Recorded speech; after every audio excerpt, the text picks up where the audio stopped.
ఇప్పుడు నా 4వ విషయం చెప్తున్నాడు.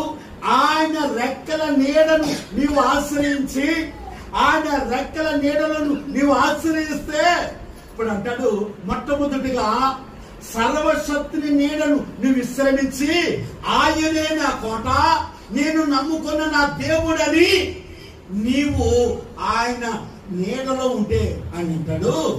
నీవు మొదలుపెట్టినప్పుడు నీకు ఉత్తరం ఇచ్చి, శ్రమలో నిన్ను విడిపించి, నిన్ను గొప్ప నేను చేస్తాను, గొప్ప చేస్తాను.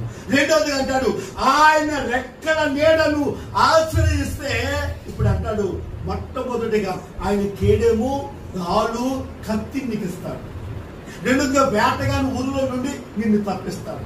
నీ పక్క 10,000 మంది, నీ పక్క 1000 మంది కూలిన అపాయము నీ దరి చేరకుండా ఆయన ఏం చేస్తాడట, నీ కాపుదలు ఉంచుతాడు. 4వదిగా మనం చూద్దాం. నీకు అపాయమేమీ రాదు, ఏ తెగులు నీ గుడారమును సమీపించదు. విన్నారే మాట. ఇప్పుడు 4వదిగా అంటున్నాడు అపాయమేమీ రాదు, ఏ తెగులు నీ గుడారమును సమీపించదు. ఎందుకో తెలుసా, నేను ఆయన రెక్కల నీడనున్నాను, నేను ఆయన రెక్కల నీడను ఆశ్రయించాను కాబట్టి ఏ తెగులు నా గుడారము సమీపించదు. నీవే కనుక ఆయన రెక్కల నీడను ఆశ్రయిస్తే దేవుడు అంటున్నాడు ఏ తెగులు నీ గుడారము సమీపించదు. దేవునికి స్తోత్రం. హల్లెలూయా, హల్లెలూయా. 5వ మాట చెప్తున్నాను, 2వ భాగంలో 5వ మాట చెప్తున్నాను. 11వ వచనం చదవండి. నీ మార్గములన్నిటిలో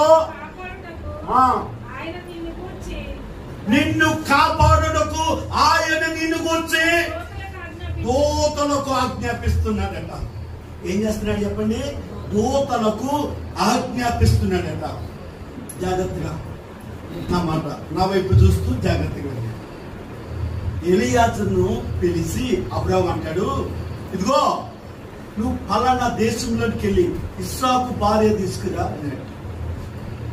ఎలీయాజరు అంటాడు, అయ్యా నువ్వు తీసుకురామన్నావు మంచిదే, నేను వెళ్ళిన తర్వాత నేను తీసుకొచ్చిన ఆ స్త్రీ నీకు నచ్చుతుందా, నీ కొడుక్కి నచ్చుతుందా, ఇప్పుడు నేను వెళ్ళిన పని సఫలమవుతుందా అని అన్నాడు.